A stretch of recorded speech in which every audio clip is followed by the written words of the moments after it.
Welcome to CP Diaries, a regular series where we delve into topics that matter to adults in the cerebral palsy community. There's often conversation and concern around getting older with CP and premature aging, which is, I guess, the main reason I wanted to do that topic. It's a big issue in our community, and you've got a lot of peers in the CP community. How has your experience compared to theirs in terms of your body over time aging, if that makes sense? I think people fall on one of two sides of the fence. I think either people embrace their CP and embrace the need for maximum mobility and fitness, or they go, it's all a bit too complicated, I'm embarrassed to go out in public, I don't like working in a gym, I find it hard to find a trainer that understands how to work with my spasticity or whatever. So people will tend to be more invested or less invested in their strength and fitness. But certainly the people who do take the time to take the effort really reap the benefit for having done so and remain more mobile for longer. Cerebral palsy is a static disability. It's non-degenerative, but we know that as we get older, we get less mobile. And if you're looking at a GMFCS level measurement, was clearly a level 1, and now I teeter between a level 1 and a level 2 because sometimes I'm reliant on a crutch or something just to maintain my balance or whatever. And the art is to try and keep that away as long as possible, to stay as mobile as long as possible, because it's much harder to get it back once you've lost it.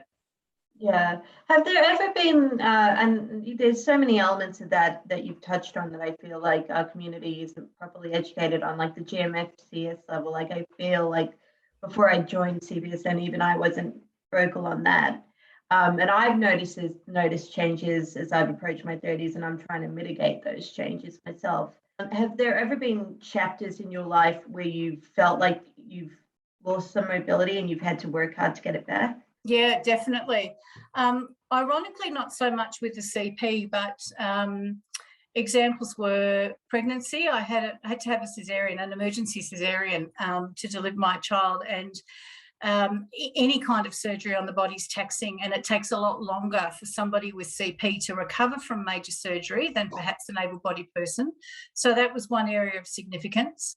And then again, with cancer, having to, a long period of chemotherapy, which again affected energy levels and induced fatigue, that I had to work quite hard to get back levels of fitness from there. But the other key difference I notice is the seasons. So in winter, I'm cactus. I'm full of arthritis. I find it really hard to get moving in the morning. I'm very stiff. I have much poorer balance. Whereas in summer, I find it much easier to move. And the thing that helped me the most was actually getting a Fitbit. So, good old Fitbit watch that tells you how many steps you're taking. You have to set yourself challenges, and you have to know that by forcing yourself to just go a little bit more beyond what you'd normally want to do is only going to benefit you. So the more steps you do, the more you move, the more times you get up in an hour and move around, the better you're going to feel for it, certainly physically, but I think also mentally too, Nat. I think the more we move with our CP, the better we feel in our whole self, not just our physical self. Definitely going out for more walks. And thinking of getting a Fitbit, because I know that's something I should get with my consumables. I guess in terms of the surgeries and getting back from that, I mean, that's something our community has to deal with a lot, is those unexpected surgeries and things that come up. Is there any other advice you would give our listeners at the moment? I think we have to recognise that our bodies work differently, and that any trauma to the body can exacerbate spasm. And I find it really helpful to have long discussions with medical personnel in the hospital or whatever to say, this is what my body's going to do. This is how I try and alleviate the spasm. This, don't worry. This is how I'm controlling things. So dentist is a classic. I hate the dentist, hate the dentist. And I get really tense and really stressed. And I find that if I hold my hands in certain positions or grab my thighs, I can relax my jaw. Otherwise, my jaw's really tight and the dentist is fighting to get in to clean the teeth or whatever.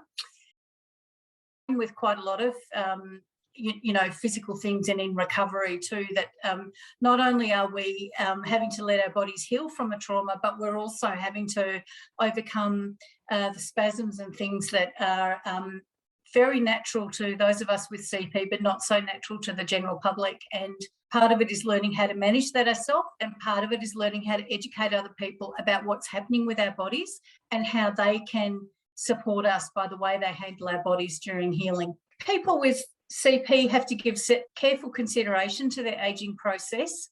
They will feel that they're ageing faster than their able-bodied mates, probably. And I think you need to respect your body in the ageing process. Do as much as you can to keep it mobile, to keep it flexible, and make sure that you seek out as much support as you need to get that assistance. So for me, as I've explained, I didn't have a lot of physiotherapy during my growing up phases because horse riding, sport, Pilates, there were a lot of things that replaced that.